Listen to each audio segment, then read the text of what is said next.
Good morning, students.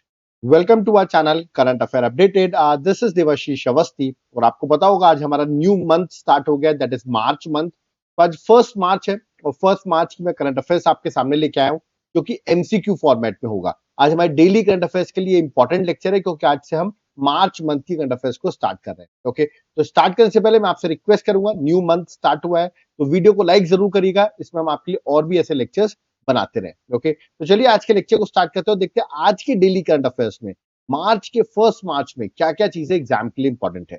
Let's start. देखिए, start करने से पहले मैं आपको बता दूं, आपको पता है आज फर्स्ट मार्च है तो हमारा फरवरी का मंथ कंप्लीट हो गया है। तो जुलाई से लेके फरवरी तक, मतलब जुलाई 2024 से लेके फरवरी 2025 तक की मैंने एक बुकलेट बना दी है आपके लिए, जो कि एमसीक्यू फॉर्मेट में मैंने बुकलेट बनाई हुई है। ठीक है, इसमें करीबन 1200 एमसीक्यूज मैंने एड ऑन किए हैं, जहां पर आप देख सकते हैं आपको ये एमसीक्यूज मिलेंगे, डायग्राम्स मिलेंगे, एक्सप्लेनेशन मिलेगा। ऐसे 1200 एमसीक्यूज हैं। अगर आपने इन एमसीक्यूज को एग्जाम से पहले इस बुकलेट को सॉल्व कर लिया तो आपको एग्जाम में यहीं से क्वेश्चन देखने को मिलेंगे। तो इस बुकलेट को आपको मिस नहीं करना है। कैसे मिल सकती है बुकलेट? नीचे आपको मेरा व्हाट्सएप नंबर दिख रहा होगा, इस पर आप व्हाट्सएप करिए, आपको डिटेल्स मिल जाएंगी। और अगर आप एप्लीकेशन से बाय करना चाहते हैं तो एप्लीकेशन का नाम है देवाशीष क्लासेस। ओके, इसका लिंक आपको डिस्क्रिप्शन बॉक्स में मिल जाएगा। ओके, वहां से जाकर आप देवाशीष क्लासेस एप्लीकेशन डाउनलोड करें और वहां पर जब आप जाएंगे तो आपको ये कोर्स मिलेगा, करंट अफेयर्स का कोर्स। ओके, इसको आपको तुरंत बाय कर लेना है क्योंकि यहाँ पर आपको नोट्स मिलेंगे जो मैंने अभी आपको बताया, प्लस इन नोट्स की क्लासेस भी मिलेंगी। और साथ साथ में होली आ रही है, उसको देखते हुए हमने 40% ऑफ होली का ऑफर लगा दिया है। ये तीनों बेनिफिट आपको इस कोर्स में मिल जाएंगे। लेट मत करो। जो लोग मुझे फॉलो कर रहे हैं, मैं आपसे रिक्वेस्ट करूंगा एक बार जाकर इसका कंटेंट चेक कर लेना। आप खुद ही इस कोर्स को बाय कर लोगे क्योंकि बहुत ही ज्यादा इंपॉर्टेंट ये कोर्स होगा आपके एग्जाम के लिए। अगर आपको सिर्फ पीडीएफ चाहिए तो मेरा व्हाट्सएप नंबर दिया हुआ है, इस पर आप व्हाट्सएप करके पीडीएफ का कॉस्ट भी जान सकते हो। ओके, तो चलिए स्टार्ट करते हैं और देखते हैं अपने फर्स्ट मार्च में क्या क्या चीजें एग्जाम के लिए इंपॉर्टेंट है। Let's start. सबसे पहला क्वेश्चन और इंपॉर्टेंट क्वेश्चन है, रिसेंटली एक आइकॉनिक फिगर है जो उड़िया फिल्म इंडस्ट्री से बिलोंग करते हैं। He passed away at the age of 66। Who was he? तो अभी ये उड़िया फिल्म इंडस्ट्री से बिलोंग करते हैं, अभी इनकी डेथ हो गई है। ये है उनकी image at the age of 66। Options आपके सामने दिए गए हैं। ठीक है, देख सकते हैं 3 मोहंती के नाम लिखे हुए हैं। इनका नाम है, जो जिनकी डेथ हुई है, उत्तम मोहंती, याद रखिएगा। तो बी जो है करेक्ट आंसर, उत्तम मोहंती। याद रखिए, he acted in over 130 Odia films में इन्होंने वर्क किया हुआ है और इनक्रेडिबल इनका इन्फ्लुएंस रहा है रीजनल सिनेमा में। अभी इनकी डेथ हो गई है तो ऑबिटरीज के लिए एक इंपॉर्टेंट क्वेश्चन होगा। इवन आप देख सकते हैं इनको अवार्ड भी मिले हुए हैं, जैसे कि ओडिशा लिविंग लेजेंड अवार्ड 2012 में इनको ये अवार्ड मिला है। तो इंपॉर्टेंट पर्सनालिटी है, तो आपसे पूछ सकते हैं कि किस फील्ड से बिलोंग करते हैं, ऐसा भी क्वेश्चन आ सकता है। तो ओडिया फिल्म इंडस्ट्री से बिलोंग करते थे। ओके, चलिए नेक्स्ट क्वेश्चन में आते हैं, that is question number second. Who won the Banaras Lit Fest Award in the Ruskin Bond Fictional Book Award category? तो मैं फिर से बोल रहा हूँ, Ruskin bond fiction book award category में बनारस लिट फेस्ट अवार्ड जो है वो किसने जीता है, ये मैंने आपसे पूछा हुआ है। ये है उनकी इमेज, इनका नाम आपको बताना है और किस बुक के लिए उनको ये अवार्ड मिला है वो भी मैं आपको बताऊंगा। इनका नाम है राजकमल झा। आपको डायरेक्टली याद रखना है, ऐसे क्वेश्चन आते हैं। राजकमल झा की बुक बता दो जिसके लिए उनको ये अवार्ड मिला है। He won the award for his novel जिसका नाम है the patient in bed number 12। तो डायरेक्टली ये भी पूछ सकते हैं the patient in bed number 12 के ऑथर कौन है, ठीक है, इस नॉवल के। तो करेक्ट आंसर होगा राजकमल झा, क्योंकि बुक जो है वो न्यूज में है, उन्होंने अवार्ड जीता है Ruskin bond fiction book award category में। ओके, किस जगह? बनारस लिट फेस्ट अवार्ड जो है राजकमल झा ने जीता है। ओके, तो इसलिए आपको डायरेक्टली याद रखना है। चलिए नेक्स्ट क्वेश्चन में आते हैं, question number third. Which state government has made it compulsory to teach Punjabi as a main and compulsory subject in all schools of the state? तो हर schools जो भी स्टेट में है वहां पर पंजाबी को कंपलसरी कर दिया गया as main and compulsory subject. तो किस स्टेट गवर्नमेंट ने किया होगा? अब देखिए, पंजाबी की बात कर रहा हूं तो ऑफकोर्स पंजाब गवर्नमेंट ने किया होगा, बिल्कुल सही आंसर। करेक्ट आंसर ऑप्शन में बी है। पंजाब गवर्नमेंट ने डिसीजन लिया है कि पंजाबी जो रहेगी वो मेन और कंपलसरी सब्जेक्ट रहेगा in all the schools of the state. तो करेक्ट आंसर ऑप्शन में बी है। ओके, आप मुझे कमेंट बॉक्स में बताइए, पंजाब के सीएम जो है वो तो भगवंत मान है, ठीक है, आम आदमी पार्टी के हैं। आप मुझे बताइए पंजाब के गवर्नर का नाम क्या है? Who is the governor of Punjab? ये आप मुझे कमेंट बॉक्स में मेंशन करके बताएंगे। ठीक है, तो ये आपको एग्जाम पर्सपेक्टिव से याद रखना है। पंजाबी को कंपलसरी कर दिया गया, मैंडेटरी कर दिया गया है। सारे schools in the state irrespective of education board, किसी भी एजुकेशन बोर्ड से बिलोंग करते हैं, but Punjabi is compulsory. Okay, चलिए आगे बढ़ते हैं, नेक्स्ट क्वेश्चन में आते हैं, that is question number 4, very important question. Who became the 11th chairman of security and exchange board of India? SEBI के 11th चेयरमैन कौन अपॉइंट हुए हैं, ये मैंने आपसे क्वेश्चन पूछा है। मैं बता दूं, जो भी अपॉइंट हुए हैं, he was the finance secretary थे, अब उनको सेबी का चेयरमैन अपॉइंट कर दिया गया है। ये है उनकी इमेज, ये है पांडे जी, याद रखिए। तो correct answer option number A है तुहिन कांत पांडे, याद रखिए, तुहिन कांत पांडे जो है करेक्ट आंसर है। और ये फाइनेंस सेक्रेटरी थे, अब इनको सेबी का, याद रखिएगा, चेयरमैन अपॉइंट कर दिया, 11th चेयरमैन है ये सेबी के।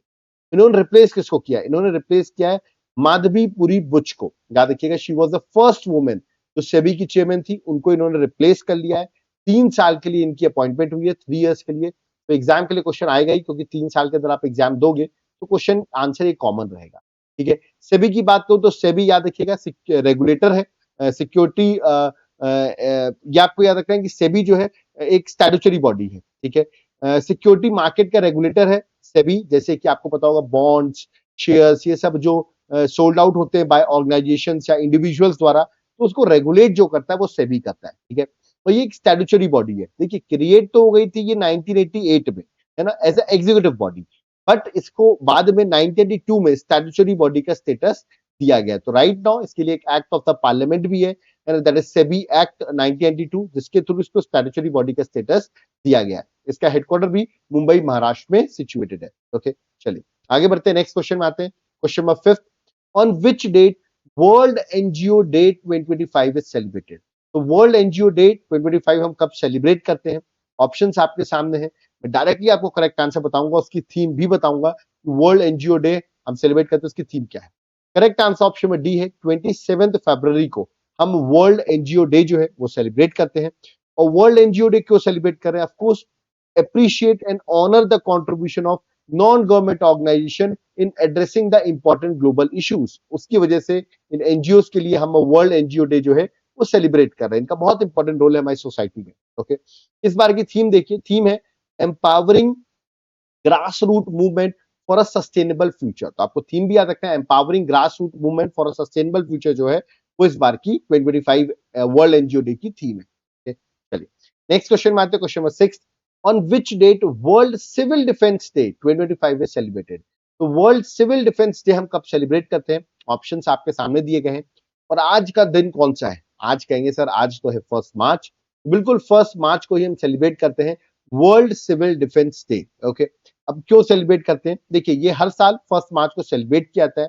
इसका एम है to raise the awareness about civil protection, disaster preparedness and emergency response. Okay, उसके लिए अवेयरनेस रेज करना, आपको याद रखना, वर्ल्ड सिविल डिफेंस डे का एजेंडा होता है। ठीक है, तो याद रखना, एग्जाम पर्सपेक्टिव से इंपॉर्टेंट है, पूछ सकते हैं कब सेलिब्रेट किया जाता है, दैट इज ऑन 1 मार्च। तो डिजास्टर प्रिपेयर्डनेस हो गया, इमरजेंसी रिस्पॉन्स हो गया, इन सब पे अवेयरनेस फैलाना, ठीक है, वर्ल्ड सिविल डिफेंस डे का एम है। ओके, थीम क्या थी इस बार की? इस बार की थीम 2025 की थीम जो है वो है civil defence, guarantee of security for the population. तो ये इस बार की थीम थी। तो थीम भी आपको एग्जाम पर्सपेक्टिव से याद रखनी है। ओके, चलिए नेक्स्ट क्वेश्चन में आते हैं, question number 7, on which date zero discrimination day 2025 is celebrated?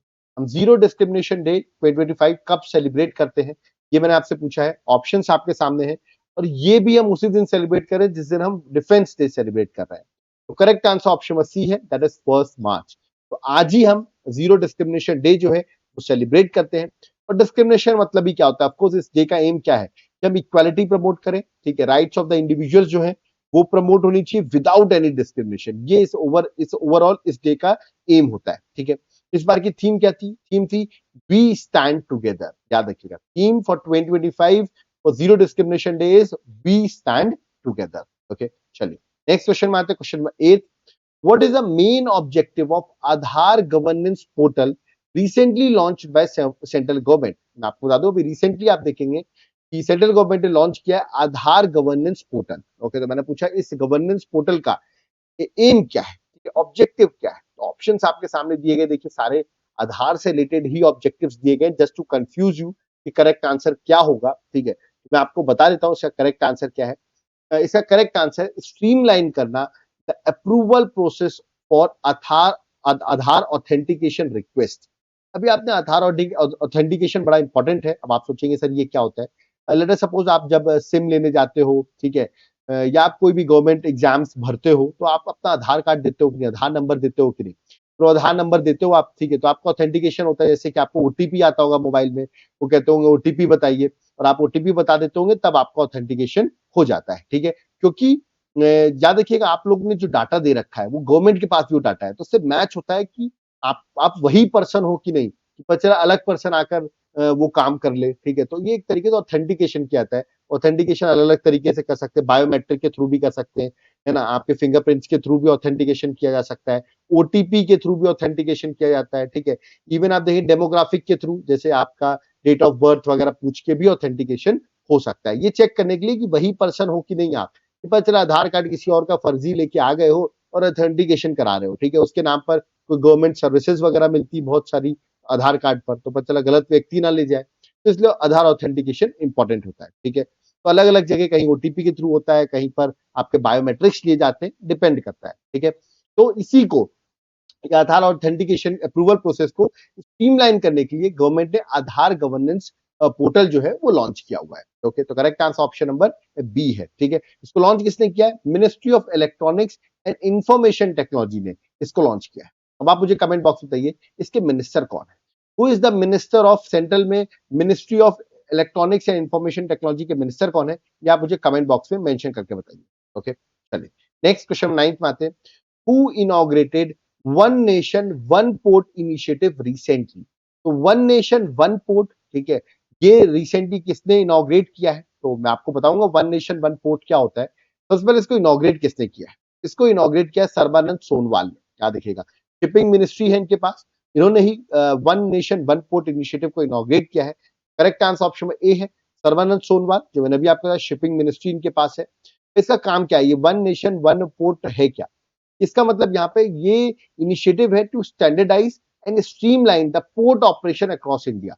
जो भी जैसे बहुत सारे मेजर पोर्ट्स आपने पढ़े होंगे, ठीक है, इंडिया में है, तो उन मेजर पोर्ट्स में हम देखते हैं, या पोर्ट्स बहुत सारे माइनर पोर्ट्स भी हैं, है ना? तो यहाँ पर ये बोला गया जितने भी ऐसे मेजर पोर्ट्स हैं, ठीक है, तो वहां पर जो प्रोसेस है ना वो सब जगह एक जैसी हो। ऐसा नहीं कि कोई एक पोर्ट में जल्दी इजिली क्लियरेंस हो रहा है, किसी में लेट क्लियरेंस हो रहा है। तो मतलब जो प्रोसेस है वो स्टैंडर्डाइज की जाए और वही स्टैंडर्ड हर पोर्ट में वही प्रोसीजर फॉलो किए जाए, स्ट्रीमलाइन हो, पोर्ट ऑपरेशंस को स्ट्रीमलाइन किया जाए और सभी जगह एक जैसा फॉलो किया जाए। ऐसा नहीं कि किसी पोर्ट्स में ज्यादा एडवांटेज हो, किसी में दिक्कतें हो। तो उसके लिए वन नेशन वन पोर्ट जो है वो सर्बानंद सोनोवाल ने लॉन्च किया है। ओके, चलिए नेक्स्ट क्वेश्चन में आते हैं, that is question number 10th।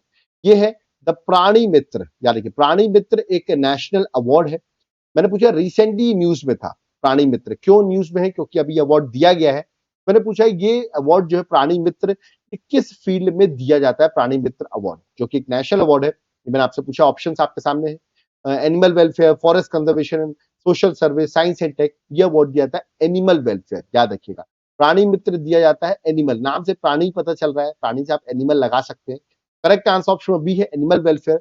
और ये अवार्ड इस साल दिया गया है अनंत अंबानी को। अब आपको पता होगा अनंत अंबानी बहुत इंपॉर्टेंट वर्क कर रहे हैं एनिमल वेलफेयर के लिए। आपने अगर यूट्यूब वगैरह या रील्स वगैरह में वंतारा के बारे में सुना हो अगर, तो ठीक है, वंतारा याद रखिएगा, अनंत अंबानी का जो वंतारा है उसको ऑनर मिला है प्रेस्टिजियस प्राणी मित्र नेशनल अवार्ड के लिए in corporate category for outstanding contribution to animal welfare. जिस तरह वो एनिमल वेलफेयर के लिए वर्क कर रहे हैं, उनको ये अवार्ड, उनके वंतारा को ये अवार्ड दिया गया है। याद रखिए, इंडिया का हाईएस्ट ऑनर है in the field of animal welfare, ठीक है। अब आपको मुझे बताना है वंतारा जो उन्होंने एक बहुत बड़ा, आप कह सकते हैं, एरिया में डेवलप कर रखा है जहां पे एनिमल की प्रोटेक्शन करते हैं वो, ठीक है। आपको मुझे बताना है वंतारा सिचुएटेड कहां पर है। मैं ऑप्शन दे रहा हूं, महाराष्ट्र में सिचुएटेड है, मध्य प्रदेश में सिचुएटेड है, गुजरात में सिचुएटेड है, कि राजस्थान में सिचुएटेड है। कमेंट बॉक्स में बताइए ये वंतारा जो अनंत अंबानी का है जहां पर एनिमल्स को प्रोटेक्ट किया जाता है वो किस स्टेट में सिचुएटेड है, क्योंकि इसी को ये अवार्ड दिया गया प्राणी मित्र। ओके, चलिए नेक्स्ट क्वेश्चन में आते हैं, question 11। Who is the president of European commission who visited India on 27 फरवरी 2025? देखिए ये 27 फरवरी को इन्होंने विजिट किया है अभी रिसेंटली, 2 दिन की विजिट पर है ये यूरोपियन कमीशन की प्रेसिडेंट। ओके, मैंने पूछा इनका नाम क्या है? ऑप्शंस आपके सामने दिए गए हैं, मैं इमेज दिखाता हूं, ठीक है। ये है यूरोपियन कमीशन की प्रेसिडेंट जो अभी प्राइम मिनिस्टर मोदी से भी मिली। मोदी ने भी याद है कि इनके लिए इंस्टाग्राम में वीडियो भी डाला हुआ है, ठीक है। द करेक्ट आंसर है that is option number B, Ursula von der Leyen. याद रखिएगा, उर्सुला वॉन डर लेयन जो है, she is the European Commission president. Okay, और अभी ये 2 दिन की विजिट पर है इंडिया में, of course for the bilateral cooperation in trade, investment, defence and clean energy between India and European union. तो इनका नाम आपको याद रखना है। ये भी पूछ सकते हैं यूरोपियन कमीशन की प्रेसिडेंट कौन है, क्योंकि इंडिया आई हुई है। Okay, next question, question number 12, what is the rank of India in global economy ranking? Global economy ranking में इंडिया की रैंक क्या है? ठीक है, अभी नीति आयोग ने बताया है इंडिया की रैंकिंग क्या है, तो मैंने आपसे पूछा इंडिया की रैंकिंग क्या है, तो करेक्ट आंसर है 5th रैंक। कौन सी रैंक है इंडिया की? 5th rank. आप यहाँ पर देख सकते हैं 5th रैंक पर इंडिया है विद 4.3 ट्रिलियन डॉलर इकोनॉमी जो है 2025 में इंडिया की है। और रैंक 1 पर जो है वो है USA with 30.3 trillion dollar economy. याद रखिए, और इंडिया कितनी है? 4.3। करेक्ट आंसर ऑप्शन सी है, इंडिया 5th नंबर पर है, सेकंड पे चाइना है, थर्ड पे जर्मनी, फोर्थ पे जापान और 5th पे इंडिया है। आप यहाँ देख सकते हैं नीति आयोग ने बोला है India is rank 5th among the world top economies and its real GDP will be 4.3 trillion by 2025। देखिए 4.3 ट्रिलियन हो जाएगी टिल 2025, ये हमारी नीति आयोग ने बताया हुआ है। तो एग्जाम पर्सपेक्टिव से पूछ सकते हैं। ठीक है, आप मुझे बताइए कमेंट बॉक्स में कि जो नीति आयोग है, ठीक है, नीति आयोग के, मैंने आपसे क्वेश्चन पूछ रहा हूं कि सीईओ कौन है? Who is the CEO of NITI Aayog? क्योंकि इनको 1 ईयर का एक्सटेंशन अभी रिसेंटली दिया गया है, तो आप मुझे बताइए सीईओ कौन है, क्योंकि वही पुराने जो है वही है। आप मुझे इनका नाम कमेंट बॉक्स में मेंशन करके बताइए। ठीक है, नेक्स्ट क्वेश्चन, तो यहाँ पर याद रखिए, देख सकते हैं आप, the world top economies and 10-year growth, तो ये आपको याद रखना है ना, कि यूएस की कितनी है रैंक 1 पर, इंडिया कितनी है। ठीक है, चलिए नेक्स्ट क्वेश्चन में आते हैं, that is question number 13, which country wins third साबा वुमेन्स चैंपियनशिप 2025 टाइटल? ठीक है, तो ये थर्ड साबा वुमेन्स चैंपियनशिप 2025 टाइटल किसने जीता है?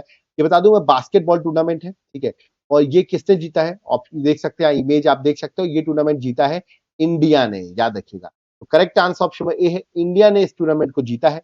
टूर्नामेंट भी न्यू दिल्ली में ही हो रहा था। ठीक है, चलिए इसके बारे में डिस्कस कर लेते हैं। Indian senior women basketball team ने थर्ड साबा वुमेन चैंपियनशिप जीत ली है। उन्होंने मालदीव्स को फाइनल में हरा दिया है।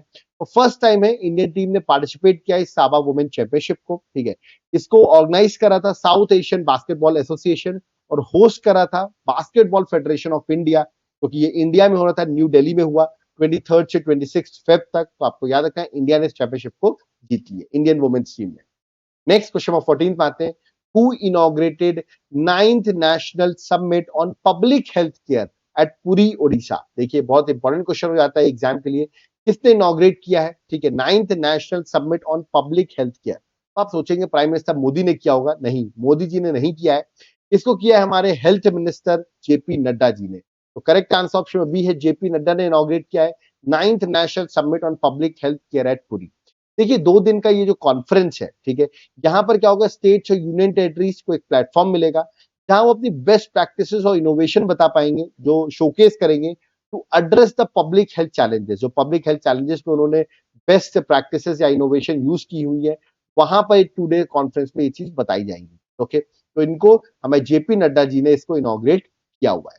चलिए नेक्स्ट क्वेश्चन में आते हैं, that is question number 15, who attended the 25th edition of annual Sufi music festival, जिसका नाम था जहान एक खुशरो। ठीक है, तो जहान एक खुशरो जो है ये एक सूफी म्यूजिक फेस्टिवल था, जिसका 25th एडिशन था। तो मुझे किसने इस एडिशन को अटेंड किया, बहुत इंपॉर्टेंट हो गया। आपने देखी होगी, इमेजेस भी देखी होंगी, है ना। प्राइम मिनिस्टर मोदी ने इसके लिए ट्वीट भी किया, क्योंकि प्राइम मिनिस्टर मोदी ने खुद, याद रखिएगा, इस एनुअल सूफी म्यूजिक फेस्टिवल जिसका नाम है जहान एक खुशरो को अटेंड किया। तो करेक्ट आंसर है नरेंद्र मोदी। ओके, और ये हो रहा था न्यू दिल्ली में, सूफी म्यूजिक फेस्टिवल याद है कि न्यू दिल्ली में हो रहा था। 28 फरवरी से स्टार्ट हुआ है ये, और 2 मार्च तक चलेगा। ओके, तो ये आपको याद रखना एग्जाम पर्सपेक्टिव से इंपॉर्टेंट है। और रूमी फाउंडेशन जो है उसने इस सूफी म्यूजिक फेस्टिवल को ऑर्गेनाइज किया हुआ है। ठीक है, चलिए, तो यहाँ पे यार कि जहान एक खुशरो जो है एक इंटरनेशनल फेस्टिवल है dedicated to Sufi music, poetry and dance. Okay, तो ये थे आज के क्वेश्चंस। आपने देखे होंगे 1 मार्च आज हमारा न्यू मंथ स्टार्ट हुआ है, तो आज के इतने भी क्वेश्चंस थे मैंने आपको सारे करा दिए हैं। एग्जाम पर्सपेक्टिव से जितने भी इंपॉर्टेंट क्वेश्चन थे we have done it. Okay, अब जाते आते, अब आपको पता फरवरी मंथ तो कंप्लीट हो गया है, तो आपके लिए मैं बुकलेट जो दे रहा हूँ 8 मंथ करंट अफेयर्स, याद रखिए इस बुकलेट को आप तुरंत देख लो। एमसीक्यू फॉर्मेट में आपको करीबन 1200 एमसीक्यूज प्रोवाइड करूंगा और इन एमसीक्यूज को एक बार एग्जाम में जाने से पहले देख के चले जाना। क्वेश्चन यहीं से आपको डायरेक्टली मिलेंगे। देखिए यहाँ पे एक्सप्लेनेशन भी दिया हुआ है, डायग्राम्स भी बने हुए हैं, एक्सप्लेनेशन भी मिला हुआ है, सब कुछ दिया हुआ है। सिर्फ आपको व्हाट्सएप करना है और इस बुकलेट की डिटेल्स ले लेनी है। ओके, और अगर आप एप्लीकेशन से बाय करना चाहते हो तो एप्लीकेशन का नाम है देवाशीष क्लासेस। आप ऐप डाउनलोड करोगे, आपको वहां पर ये कोर्स मिलेगा, करंट अफेयर्स का कोर्स। इसको आप सीधे बाय कर लेना, क्योंकि यहाँ पर आपको नोट्स भी मिल जाएंगे जो मैंने बताए, आपको उसकी क्लासेस भी मिल जाएंगी और प्लस होली चल रही है तो 40% फ्लैट ऑफ भी आपको होली का यहाँ पर अवेलेबल मिलेगा। तो सारी चीजें आपको एक साथ इस कोर्स में मिलेगी। मैं आपसे रिक्वेस्ट करूंगा, जो भी सीरियस स्टूडेंट्स है, एक बार इसका कंटेंट जाकर चेक करो। आप खुद जाकर इस कोर्स को बाय कर लोगे, क्योंकि एग्जाम पर्सपेक्टिव से बहुत ज्यादा इंपॉर्टेंट है। ओके, और अगर आपको सिर्फ पीडीएफ चाहिए तो ये हमारा व्हाट्सएप नंबर दिया हुआ है, इस पर आप व्हाट्सएप करके भी याद रखिए पीडीएफ को बाय कर सकते हैं। ओके, और जिनको और पुरानी करंट अफेयर्स चाहिए तो देख सकते हैं हम 12 मंथ जनवरी से भी करंट अफेयर्स प्रोवाइड कर देंगे। डिस्क्रिप्टिव चाहिए तो डिस्क्रिप्टिव मिल जाएगी, टॉपिक वाइज पूरी करंट अफेयर्स मिल जाएगी डिस्क्रिप्टिव, है ना। और अगर आपको एमसीक्यू पुरानी एमसीक्यूज चाहिए, जैसे दैट इज जनवरी से लेकर दिसंबर तक, तो वो भी अवेलेबल हो जाएंगे, फ्यूचर के भी अवेलेबल हो जाएंगे और पास के भी एमसीक्यूज अवेलेबल हो जाएंगे प्रॉपरली एक्सप्लेनेशन के साथ। सिर्फ आपको व्हाट्सएप करना है और डिटेल्स यहाँ पर ले लेनी है। ओके, या तो आप एप्लीकेशन से भी बाय कर सकते हो। ओके, तो यहां पर होता है मेरा लेक्चर कंप्लीट, बट मैं आपसे रिक्वेस्ट करूंगा एक बार एप्लीकेशन जरूर डाउनलोड करें। वहां पर भी हमने नए कोर्सेज अपने लॉन्च किए हैं, एक बार जाकर जरूर चेक करें। दैट इज, जैसे एग्जांपल है स्टैटिक जीके का हमने कोर्स लॉन्च किया हुआ, आपके लिए बहुत बेनिफिशियल होगा। एक 1000 एमसीक्यू सीरीज का, याद रखिएगा यहाँ पर हम 1000 एमसीक्यूज आपको करा रहे हैं हर सब्जेक्ट के, उसकी सीरीज हमने लॉन्च की हुई है। आपको जनरल स्टडीज की क्लासेस मिल जाएंगी यहाँ पर, एक बार उसको भी आप चेक कर सकते हैं। और आपको करंट अफेयर्स के भी कोर्सेज अवेलेबल होंगे। तो एक बार जाकर आप कोर्स एप्लीकेशन को जरूर डाउनलोड करें और ये सारे कोर्सेज को विजिट करें, कंटेंट चेक करें और पसंद आए तो बाय कर सकते हैं, क्योंकि होली की वजह से 40% ऑफ भी अवेलेबल है। ओके, तो यहाँ पर मेरा लेक्चर होता है कंप्लीट। जिनको भी नोट्स चाहिए हो, नोट्स के लिए हमने व्हाट्सएप नंबर नीचे मेंशन कर रखा है। ओके, जाते जाते मैं एक बार रिक्वेस्ट करूंगा, ये नया मंथ स्टार्ट हुआ है तो एटलीस्ट वीडियो को लाइक ज्यादा से ज्यादा करिए, जिसमें हम आपके लिए मार्च मंथ को भी इसी तरह कंप्लीट कराएं। और जो लोग कह रहे हैं सर फरवरी मंथ का मंथली करंट अफेयर्स का वीडियो ला दीजिए, तो वो मैक्सिमम मैं आपको बता दूं उस पर काम चल रहा है। या तो मैं उसको कल ला दूंगा, ठीक है, कल मोस्ट प्रॉब्ली मैं उस वीडियो को ला दूंगा, ठीक है, उस पर मैं काम कर रहा हूँ। ठीक है, तो आप लोग अगर चाहते हैं उसका जल्दी से वीडियो आए तो वीडियो को लाइक करिए, इस वीडियो को जितना हो सके उतना शेयर करिए, अपने फ्रेंड्स के साथ जरूर शेयर करिएगा और चैनल को सब्सक्राइब कर लो, इसमें आपको और फर्दर नोटिफिकेशन की डिटेल्स मिलती रहे। और इसमें ज्यादा से ज्यादा लाइक आएंगे तो याद रखिएगा फरवरी मंथ का करंट अफेयर्स का पूरा कंपाइलेशन नेक्स्ट डे ही अवेलेबल हो जाएगा। तो देखते हैं कितने लाइक आप इस वीडियो में करते हैं। ओके, तो अब यहाँ पे मुझे चलना होगा। आई होप आपको हर चीज समझ में आ गई होगी। कोई डाउट कोई है कमेंट बॉक्स में आप कमेंट कर सकते हैं। Okay, so thank you everyone. जय हिंद, जय भारत, जय जगन्नाथ।